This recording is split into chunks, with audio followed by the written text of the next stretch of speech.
Hello and welcome to another episode of Star Citizen with Czar Peppers.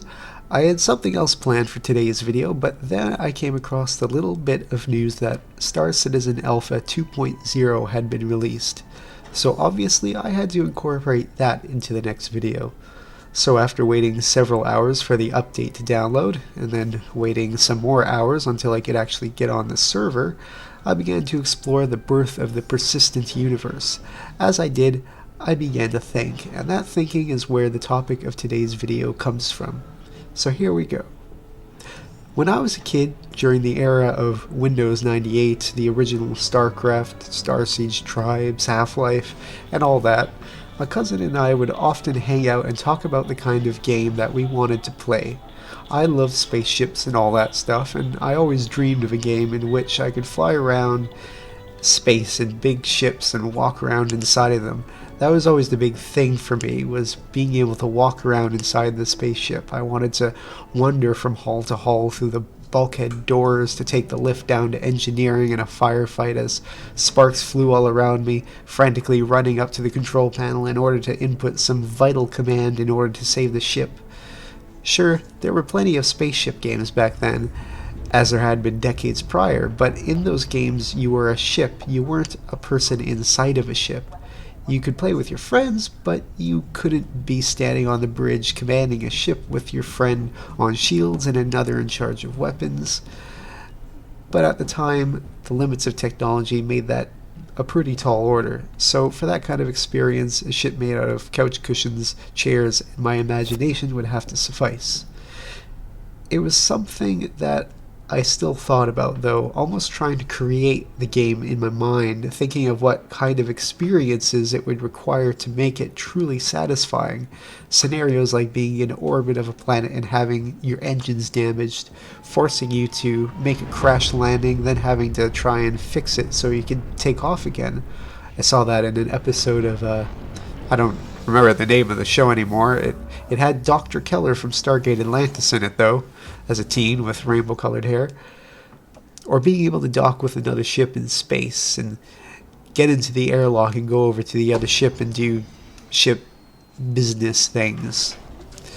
The first thing that I remember that resembled this fantasy even remotely was a Star Wars mod for Battlefield 1942 called Galactic Conquest. In it were a number of space battle maps with fighters, but you could also control the capital ships too. You could walk around them, either go to the medical bay to top up your health, down to the hangar to fly a fighter out into the fight, and most importantly, you could go up to the bridge and control the ship. People could even mount the laser cannons and everything.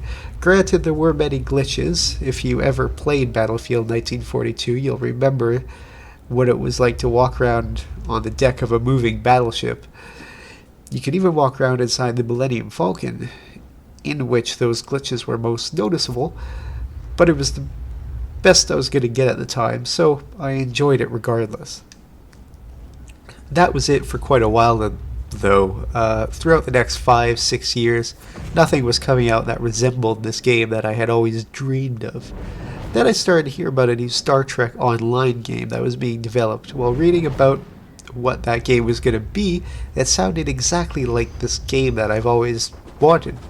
Plus, I am big into Star Trek, so being able to walk around in your ship, interact with subsystems, go into engineering and scream, "I'm giving her all she's got, Captain," was a pretty sweet thought. I had plans of getting a Nova-class starship and exploring deep space with a few friends in a little plucky ship. So I waited and I waited to hear more about this game. Things went silent for quite a while, and then I heard that the project had been taken over by another company.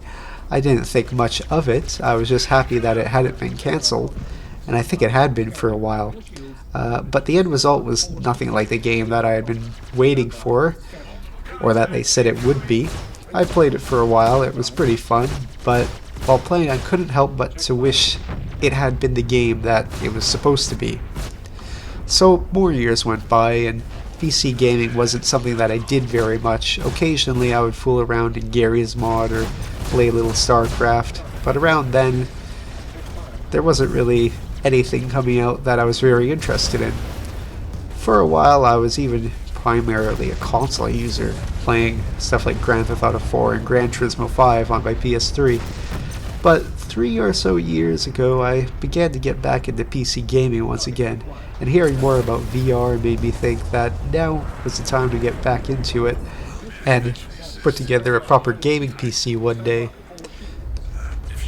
Around then is when I first started to hear about Star Citizen. I think I heard about the crowdfunding effort. I think what they were saying it would be sounded just like the game that I had imagined, that I had basically given on at that point.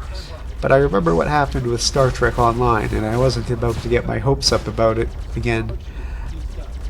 But then videos of in-game content started coming out, and actually seeing this game in action allowed me to start getting my hopes up. People walking around inside their ship, even under combat conditions with sparks flying everywhere. A childlike sense of anticipation began to take over.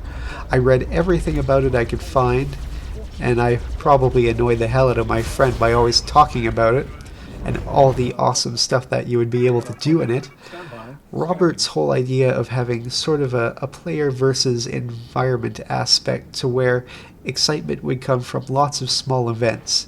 He had a particular name for it that I don't remember, where you would have to deal with all sorts of small issues like having something on your ship break and then having to EVA outside to repair it and maybe needing certain resources and parts to do it.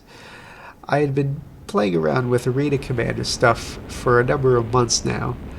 It was pretty fun, and I could see how they could expand upon it, and I was pretty excited.